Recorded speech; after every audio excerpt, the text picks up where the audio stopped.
Love is in the air talaga ngayong buwan ng Feb-ibig para sa singer-songwriter na si Yeng Constantino. Ang OPM artist at kanyang non-showbiz husband nag-renew ng wedding vows. Ang kilig moments, panoorin sa aking showbiz report. Ikaw ang pag-ibig na hinintay. Muling sinelyuhan ng OPM singer na si Yeng Constantino at kanyang non-showbiz husband na si Yan Asuncion ang kanilang pagmamahalan.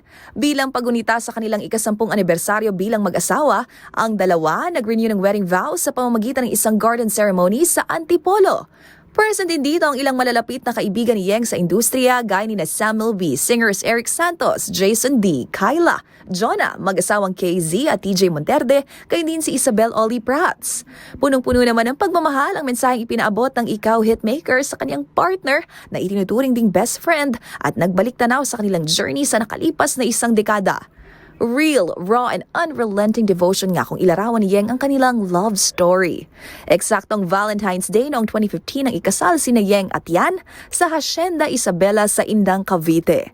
Bukod sa Ikaw, ilan pa sa mga kantang pinasikat ni Yeng mula nang unang makilala sa singing competition na Pinoy Dream Academy ay Hawak Kamay, Salamat at Chinito.